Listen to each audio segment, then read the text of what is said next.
everybody. My name is Mitz. And I'm Kerina. And we decided that we wanted to make this podcast called New Gay Plus. Kerina, do you want to talk a bit about how you came upon that? I think that we are fairly, critical of the media that we consume. Mm-hmm. And there's a lot of, media that I really like, but I have some problems with. Or I wish that I liked because there's this really cool thing about it, but there's also other elements that are less than cool. Mm-hmm. And so I think that in this current political moment, mm-hmm. It's easy to dunk on stuff and be like, this thing is shit and it's bad. Mm-hmm. And I don't want to do that. I want this to be a positive show, a mm-hmm. hopeful show. So what I thought that we could do is we can take a piece of media that has affected us greatly, and we can talk about what we would do if we were in charge of the whole franchise. What directions would we take it? What would we do our best to improve upon? What kind of elements would we say okay, this has got to go? But most of all, do it in a way that's we are imagining a better world. Mm-hmm. So not necessarily finding a piece of media and being it's terrible, let's burn it to the ground. Yeah. But finding something that we like and then kind of be oh, how could we make it better? Mm-hmm. Mm-hmm. And so I think the obvious choice for the two of us, which is where a lot of our interests overlap, mm-hmm. and the subject of today's episode is going to be Persona, Shin Megami Tensei : Persona, the whole franchise. Because, well, we'll get into it, but what do you want to give anyone who is unfamiliar a little bit of an overview of what is Persona? What is Persona?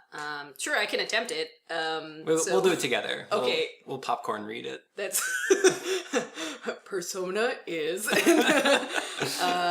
So, okay, maybe I should start by saying my experience with the Persona games is primarily 5, and then descending order, it would be 4 and then 3. Mm-hmm. So I haven't played 1 or 2. From my perspective, the Persona games, they're really a game that has 2 parts. Mm-hmm. So the first part is that you are some kid who's arrived in this new high school, and basically you live your daytime life. Mm-hmm. And what the goal of that daytime life is to make friends and to mm-hmm.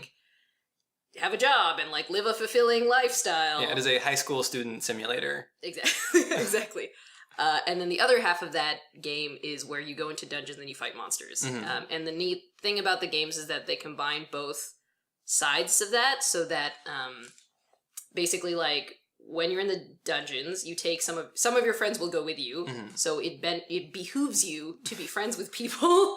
And also, depending on how strong your friendships are in the quote-unquote real world, the better you will be able to fight in the dungeons. Mm-hmm. So the conceit of the Persona games is hey, ever wanted to beat up monsters with your friends?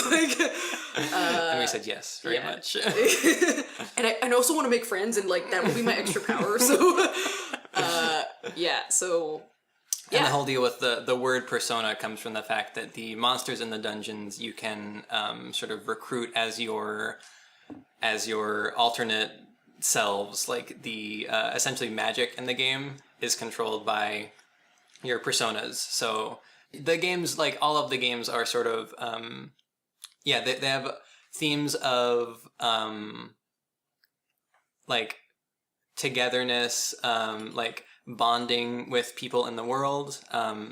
There's things, especially starting with Persona 3, there's a system of social links. So you'll meet people out in the town and you will form a bond with them, and as you keep talking to them over the course of the game, that bond will deepen and you'll get a little window into this person's life. And it's important to do that because each of those bonds represents one of the elements of monsters that you recruit. So your persona is really tied to the relationships that you form mm-hmm. With the people that are out in the world. Yes. So why, a couple of days ago, before we decided to have this podcast, mm-hmm. Yep. we had a long conversation about Persona. that just kind of like occurred because that kind of thing just kind of happens sometimes. Because we're friends or something. With, like, conversations or whatever. But like, why would you say like is Persona something that you can just like talk about endlessly? Oh my god. Well, I think part of that is that like it's a huge game. First of all. Yeah, it usually takes like 100 hours or more to get through a Persona game. So it's got a lot of meat into it.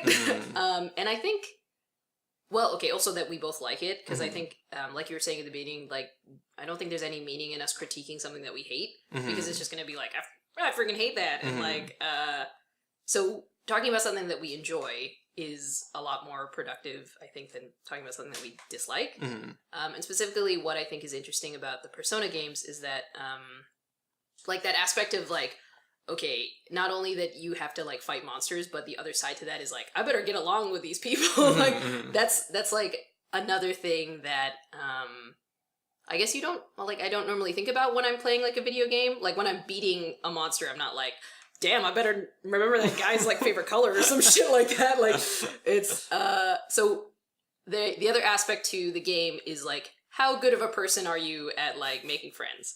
So I really liked like, that's really why I wanted to talk about it, because that aspect of like getting to know people and like trying to kind of find the truth about them is like a cool aspect of the games. And also that's exactly why it's interesting, because sometimes there's moments where you're like, hey, when I'm talking to this person, is this a genuine reaction they're having? Because for all of the writing, there's like a lot of very good writing where you're like, yes, like, oh, I'm so happy that this character said this when I said that. But there's some moments where I'm just like, I don't necessarily feel like it had the opportunity to go really deep in some point, and then they just immediately swerved out of it, and we're like, nope. Yeah, the plot of the Persona games, each game is unrelated. There's a different set of kids in a different town with a different set of problems, but like there's a repeating theme of like people, like the kids that you meet are like restricted somehow. Like, for example, in Persona 4, all of the party members that you meet have some kind of like societal obligation that's being like forced on them, and they want to like break free from it somehow. So like oh wait, we should also say that this is going to be a little bit spoilery, so if you came into this being like, I'm interested in the Persona games, this is not the chance for you to be like, I'm going to listen to this podcast in which there is no spoilers at all. Yeah, that's true. So, blanket spoilers for every Persona game. I haven't played 1 or 2, so you're good if you want to play those too. Good luck finding them. But sorry, go ahead. So the characters have obligations. Yeah, so for example, in Persona 4, you meet a girl named Yukiko, and she is the daughter of some folks who run like an inn in their town. And they've sort of decided for her, without any of her own input, that she's gonna like run the inn one day, like when she gets old enough. And she's like not sure if that's like what she wants to do with her life. And so there's a lot of stress put on her. And then that theme is even more obvious in Persona 5 when, yeah, all of the protagonists are like social outcasts in some way. The main protagonist in Persona 5 is like seen as a delinquent. He gets transferred to a new school, like specifically because he was expelled from his last school. Do I have that right? He was expelled? He was, so basically he intervened during this crime, but what came out of it was that he was seen as the criminal. Right. And I think what happened is that because he had a quote-unquote criminal background, his current school was like, we can't take you anymore, so he had to find a school that was willing to, like, take... So he wasn't expelled specifically from that school, but more like, we can't keep you here anymore. Right. So that theme of like these are kids that are, because like we've all been a teenager, and like that's a really like universal feeling of like everyone, like no one understands me, nobody gets me, I'm so much smarter than everyone else around me. And like it's up to me and like the select few people who like also get it to like change the world for the better. And that's such a cool thing to be like the central tenet of the, because like most RPGs are like in some fantasy world and you're like sword boy and elf girl or whatever, but this just takes place in modern day, and it feels like you go to the convenience store and like buy a Red Bull. And then you also buy like something that's like, hey, this would be really good in the dungeon. Yeah. And that's so cool. And this, I'm leading up to like what frustrates me so much about the Persona series is that like it's so queerphobic, like at every possible turn. Yeah, there's the meat. Yeah, no, I totally agree because we specifically got into this topic because of talking about Naoto and Kanji from Persona 4. And you know more about Persona 4 than I do, so why don't you talk about those two characters? Like, I wanted to say it specifically because of like Naoto and Kanji, to me, read as like very queer characters. So for those of you who haven't played, Kanji is basically he is like your classic delinquent type. Like, he's got a scar on his face, he's got piercings, he wears like a long sleeve t-shirt with like a skull on it. Yeah, so you know he's like a badass. You know he's like Sid from Toy Story. Yeah. And he like doesn't wear his coat properly, and he's got blonde hair and like a really sharp like widow's peak hairstyle. And like, so basically the conceit of that game is that like the characters are there's like a TV world that comes on, the midnight channel that comes on at night, and it shows like kind of people's like deep dark selves. And for Kanji, his whole self is like, I'm gay, like, is basically the character. Do they ever like come out and say that, or do they just like heavily imply it? I can't like remember script wise, but because like to me it was just like so obvious. Yeah, because, of course. Like in English, Troy Baker, I think Troy Baker has said in an interview that he played Kanji as a gay character, and in like his so in the game, like, the main characters have shadow versions of themselves that they have to come and meet. I'm saying for the viewers who haven't played Persona. Yeah. So when Kanji meets his shadow self has like a lisp, and like is like his dungeon is in a bathhouse, and is like stupid girls, like, kind of thing. So it was very like on the nose, like, I am gay, like, I like boys, and so, but like, kind of the challenge that they were trying to do there with Kanji is that even though Kanji looks like a delinquent, he actually has very quote unquote traditionally feminine interests. So he likes to sew. He's like very good at it. And with him, he was always like made fun of by people. Like, he said that people would say that he was gross because he was like a guy who liked girl stuff. And like, that was an interesting, like, that was for me playing through that is like, that's an interesting thing. Because like, also when I played the Persona 4 games, like, I wasn't really like aware of my own sexuality at the time. So, and I'm like a bi person. And like, so watching Kanji, I was like, oh, okay, there's like something that's going on here. And I think like at the time I was satisfied with his character being like, I'm like totally like cis het, but like but I like to sew, and like but then we get introduced to like Naoto, who's like the other character of interest in this series, and basically Naoto's struggle is she's a detective, and she takes on like, she basically lives and acts as a guy because she feels that women aren't respected in her field, so she has to look and act a certain way in order to get that respect. And also, kind of what happens is Kanji kind of has like a little bit of a crush on her when he's fairly certain that Naoto is a guy. So it is kind of interesting for me to watch, because like, now that I'm like more comfortable in my sexuality, I'm like, oh my god, like, yes, date each other, like, do it. And like to me it reads like very much like Naoto to me, I feel, is more like genderqueer or gender fluid. I mean, a lot of people have there's been some debates as to whether as to Naoto being a cis woman who just happens to take on the guise of a guy for functional purposes. And that's kind of the whole thing, right? Because like, Persona 4 has these two characters which are they're so like readable and like relatable as queer people, and in both cases the game decides to like back away from that as you get deeper into like their backstories. Like if you can date your party members in the Persona game, so if you choose to date Naoto, I think that like finally culminates in like, she like dresses up in like a very feminine, like traditionally feminine dress, and she's like, oh, like how do I look, haha. And it's like, I mean, there's nothing wrong with doing that, obviously, but the way that it comes off in the game is like you fixed her. Like, she was so confused about her gender identity, but like and I should mention that you play as like a cis man in Persona 4. Like, you did it. Like, you you literally like straightened her out, which is like kind of gross. Yeah. And like Kanji's story like culminates in like, oh, I'm not gay.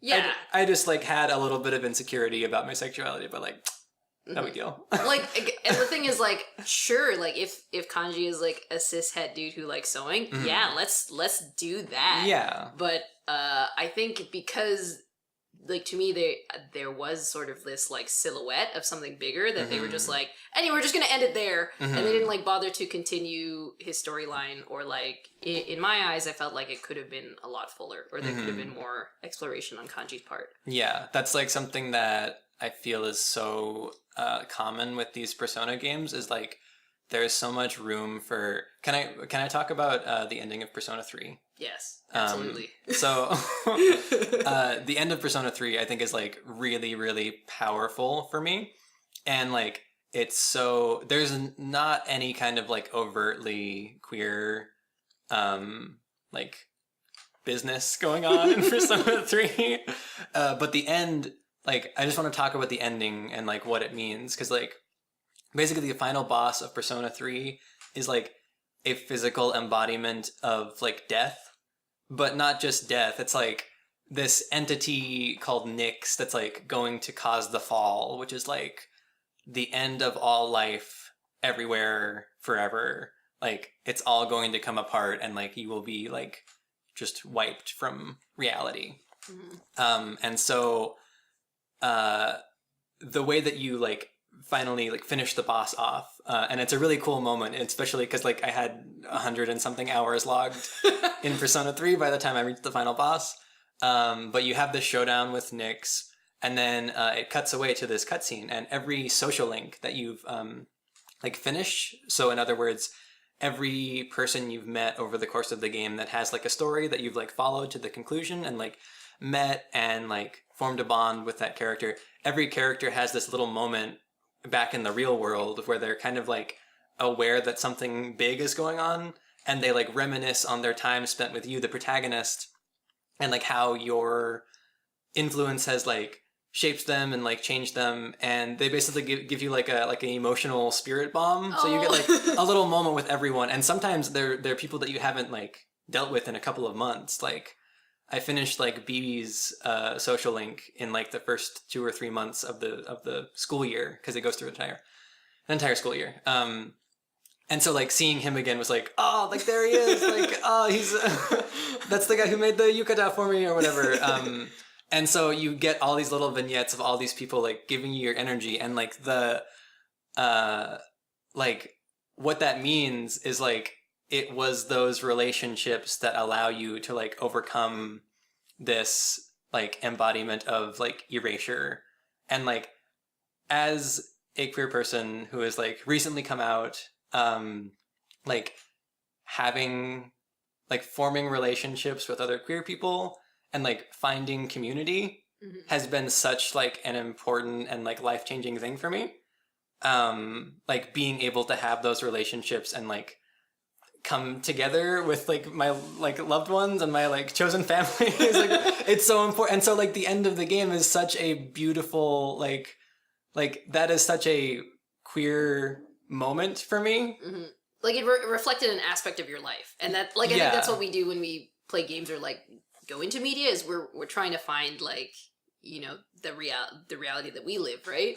So so it touched on that part for you. And of course it's not like it's not a queer story. It's not, maybe it's made by some queer people, but it's certainly not like overt in that. And I don't think that that's me just like reaching. I mean, maybe it is, and that's okay, right? Like for like sure. we want to like, we search for stories that like are meaningful to us for whatever reason. Like that's why like there's a lot of like queer fanfics and like dojins and stuff with Persona Wait, characters. I've never found.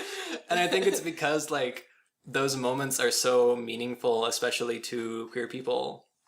Because like that's like a very real feeling of like being erased or like wiped out, and like yeah.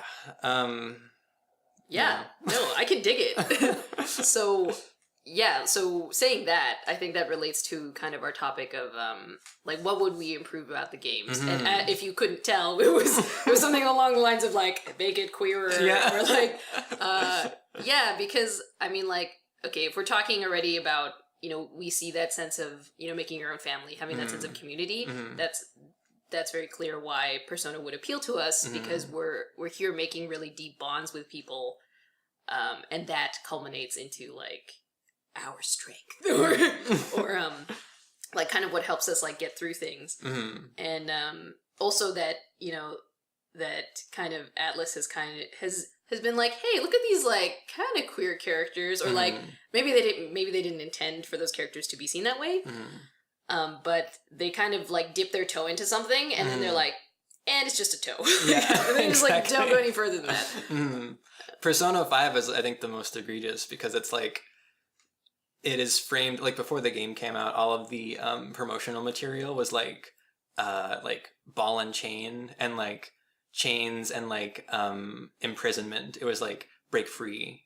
Like the like teaser for Persona 5 before it came out was like a school desk chair with like the ball and chain attached to it, and it's like, your life is a prison, like you're gonna break free of it. And that's like the most like 16-year-old shit, but it's also like, so the thing about Persona 5 though is that all the characters are meant to be like these social outcasts, but like none of them really are. Everyone like in Persona 5 kind of comes from this position of like status, which makes it really frustrating, because like so the thing with Persona 5 is you're all like these thieves who are like working to like subvert the like corrupt adults in your life, and like that's so relevant to like right now. There's so many corrupt adults that are out there right now, and like I want to be a teen who like fucks them up. Like for sure. Like you live like again, like I want to reiterate to the people listening is that we really love these games, which is why we're talking about them. And yeah, Persona 5, like a very sexy game. Like premise was sexy, music was on point. The freaking like just when you go to the menu screens and you're like, hey, maybe I'll just change my weapon. It's like another fucking menu. Yeah.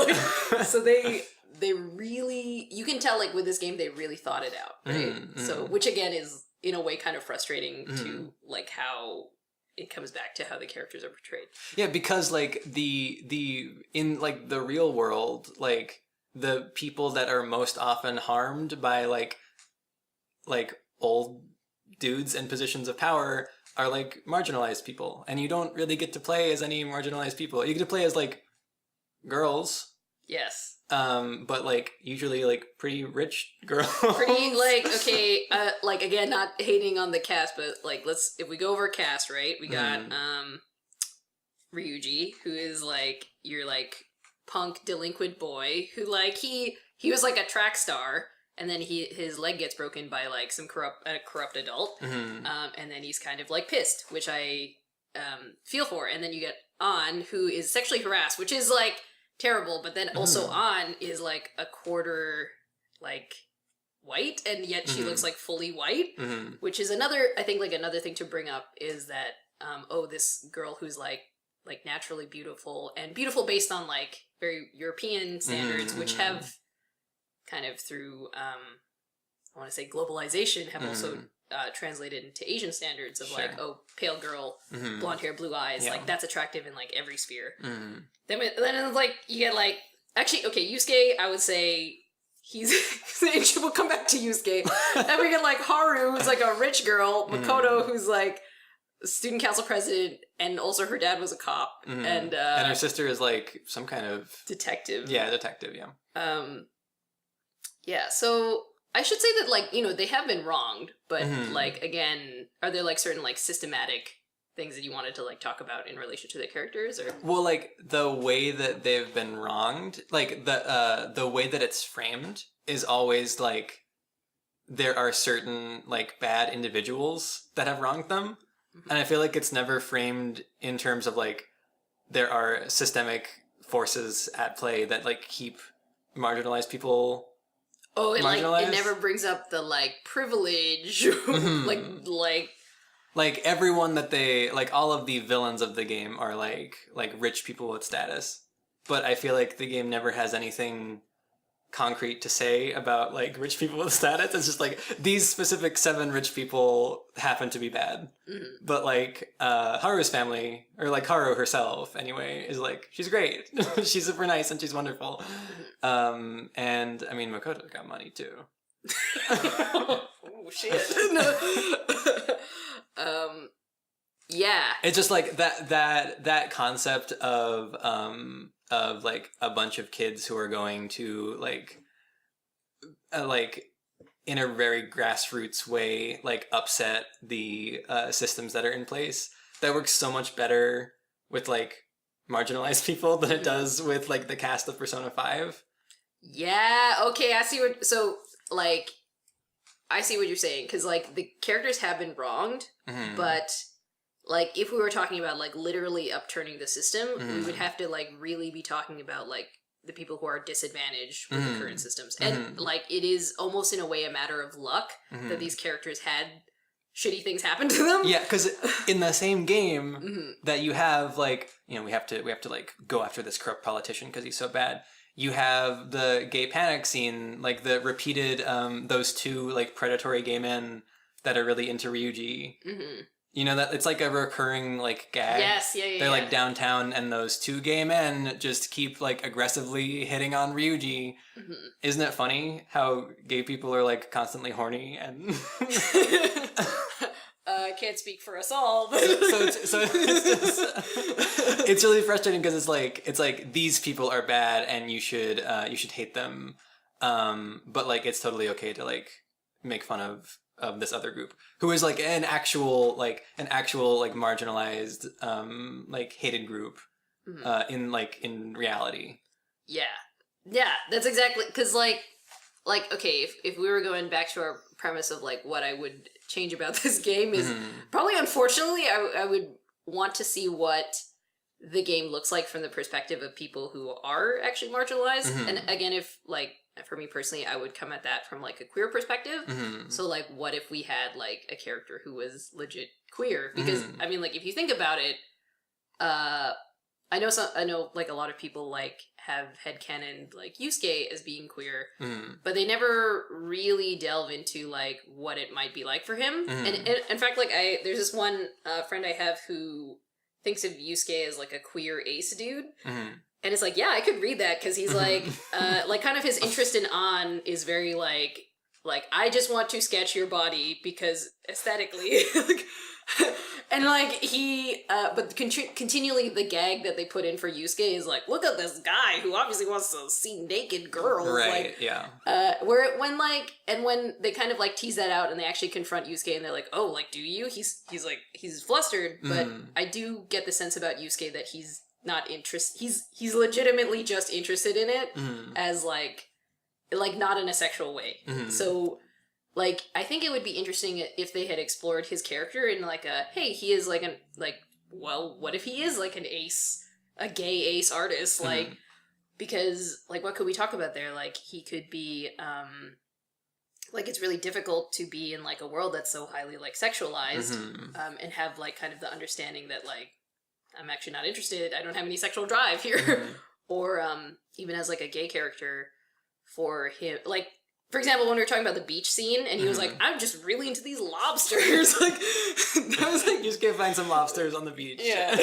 And he's like, this is peak for me. Like, he's just, like, happy there. And, like, that's just, like, they're, like, again, there seems to be, like, Atlas, like, saying something, but they're not, they might not even realize what they're saying. Like, like, to me, that read as a very, like, I'm a ace dude who's, like, not like interested in this bathing suit shit. So, yeah. So if I had to redo it, like, what if we had like a character's like sexuality explored, for example? Like that would be an interesting case. Because that's the kind of thing that the game like wants to be interested in, right? Like it's a game about forming relationships with people. It's a game about like learning about people. But like often like the characters that are most interesting to you are the characters that have like the least going on. Like like Yusuke is just a weird artist guy. And like he could be so much more. I should say that a lot of people do love Yusuke. Or okay, again, like coming off of the queer vibe, if I have my queer goggles on, right? I definitely see, like, for example, An and Shiho. They're like, they to me strike. They definitely are like a Woolawa, that's woman loving woman couple. Because like kind of An is spurred into action because Shiho is like sexually assaulted basically and then tries to commit suicide, and that's like you know, as a friend, that seems like something that you'd be devastated for your friend and you want to help them out. So I can understand An's fury, but definitely like the fact that she always comes back to like, Shiho is my best friend, like she's like the one who understands me, and like despite all of the people that discriminate against An, Shiho always has her back. Is like I'm like, this is some prime loving material. And I kind of like think like, oh, if Shiho was a guy, we would obviously be like, Shiho loves An. And and me looking at that, I was like, Shiho loves An. Right. And then again, that would be kind of an interesting story because kind of on the way that she's kind of brought down by society is through sexual harassment and sexual violence.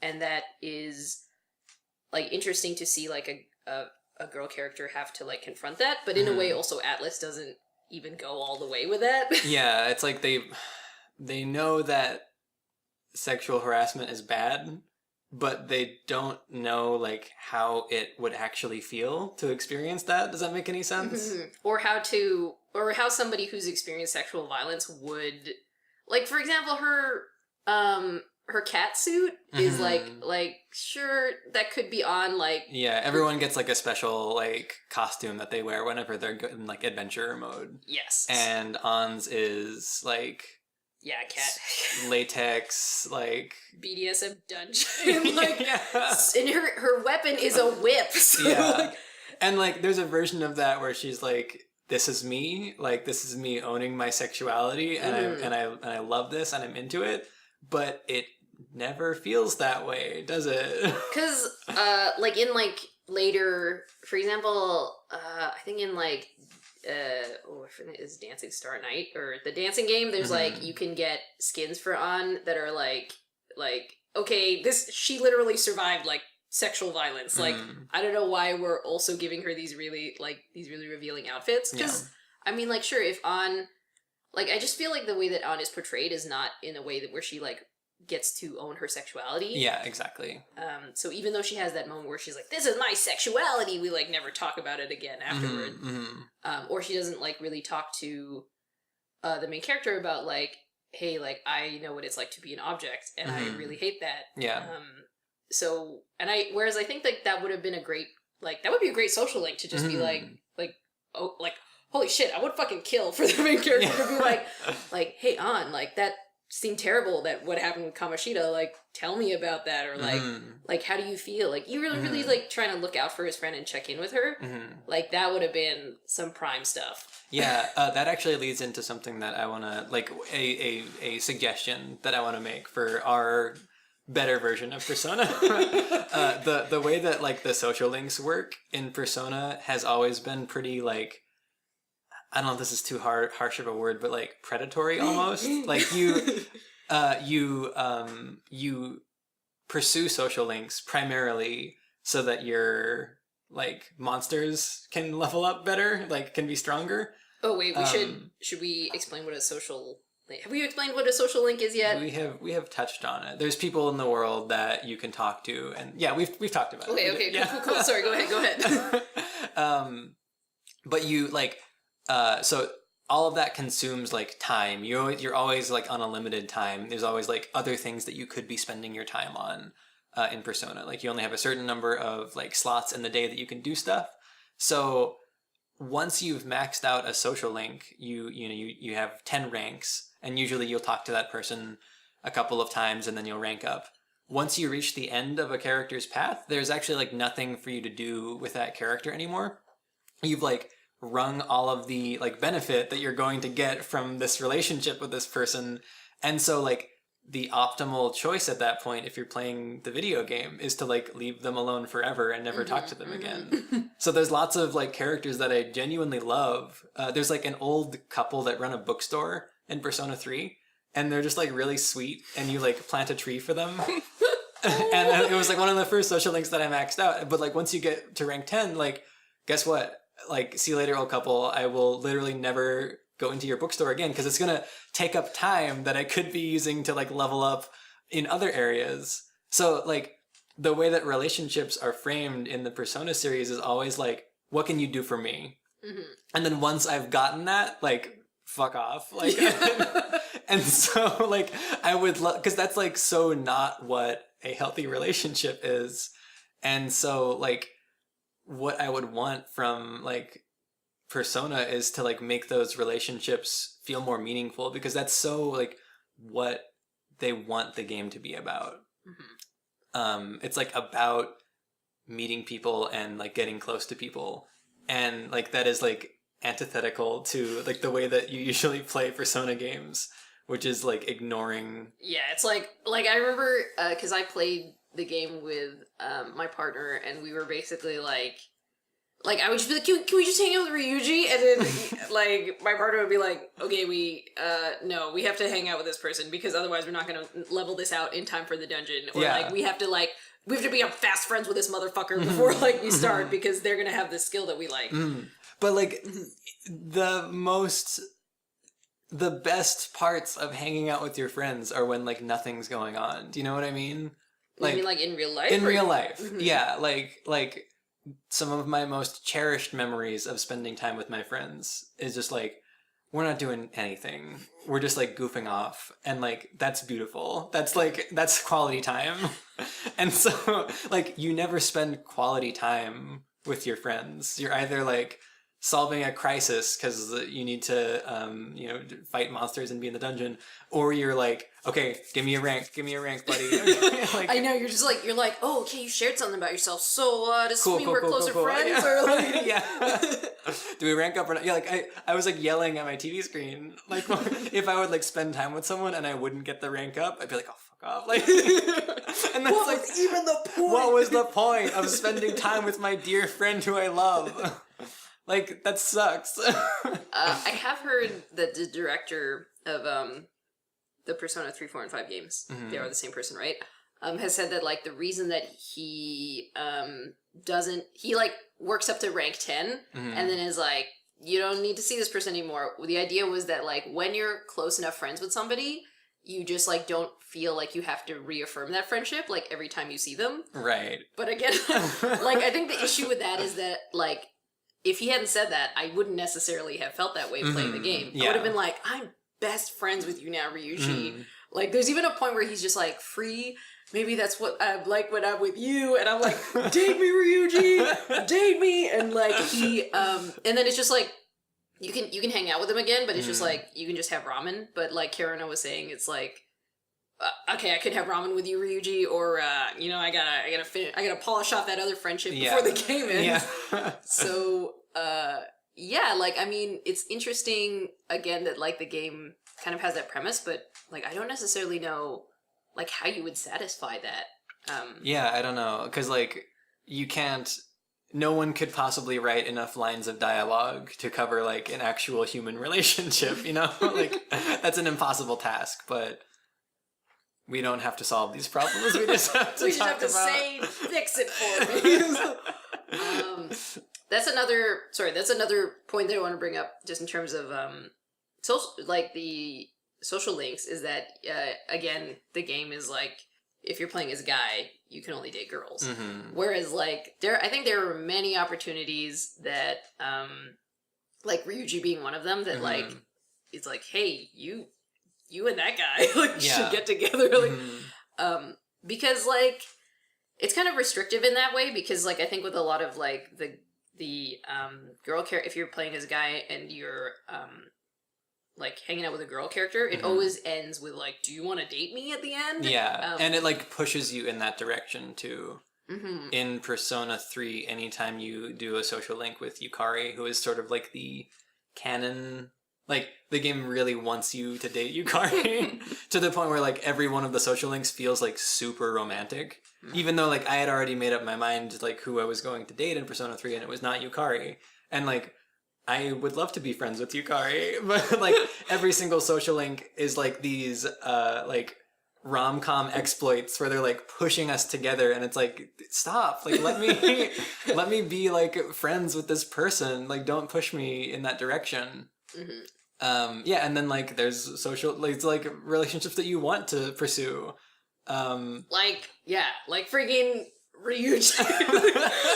Like, I have to say, for example, I Ryuji. have to say, like, okay, there was one Tumblr post that was like, I was like, I am morosexual, like, I'm attracted to idiots or something, and it was just like, I was like, that is freaking Akira and Ryuji, because Ryuji will just say the dumbest shit, and he's like, I love Ryuji so much, because I love, like, delinquents are always in my strike zone, but the thing is, like, with Ryuji, he just, like, he continually sexually harasses An, and is all like, oh, An, like, I totally saw Kamoshida, like, freaking hit on you, but I'm gonna hit on you just as much. And it's like that's so tone deaf. Like, if you're going to frame it that way, like, then why even have this plot point? Like, why try and make it serious if you, like, clearly don't think it's that serious? Like, or it's like, was this written by, like, different, like, I'm sure it was written by different people, but it is very like, Ryuji, you are An's friend, like, like, when y'all graduate, she is not going to call you anymore. Like, so, like, but I love Ryuji's kind of, like, stupid sense of loyalty. Because, like, again, like, I think we were talking about this when we first started this conversation a couple days ago, but that, like, Ryuji's whole bit is that he is the right-hand man of the main character, and he's just, like, willing to be like, hey, buddy, if you're going in there, I'm going in there too. And it's just, like, he is mad at Kamoshida, and kind of the thing that continues to motivate him to be in the Phantom Thieves is he's like, adults are corrupt, I'm gonna fuck them up. And, like, that's great, sure, you're 16, I can believe that that's happening for you, but, also he seems like a big part of it is also just that him and Akira are so close, and I'm like, if you're willing to fucking, like, go into these dangerous ass dungeons and, like, do this, like, and just, like, the exploration that he has with Akira of his, like, own history about his own reflections, like, being on the track team and, like, you know, who he is, I'm like, you gotta date this guy. Yeah, because he just, like, he just learns to, like, to me, when I was playing the Ryuji route, again, super biased, is that he has, like, this fierce loyalty for you, and, like, he discovers himself, basically, and then at the last minute, they're just like, you're my best friend. Yeah. And I, like, in a way, you know, I'd even be curious as to, like, if the main character were to say, like, I like you, Ryuji, like, how would that play out? Because, like, in a way, I'm kind of interested, like, oh, would Ryuji even say yes? I think he would probably be confused, but he'd also be like, oh shit, let me think this over, man. Like, bro. Like, and yeah, so it's a very interesting, like, I wish that they would just fucking let it happen. Yeah, the Persona game's, like, persistent fear of having any kind of queer romantic options in the games is a real bummer.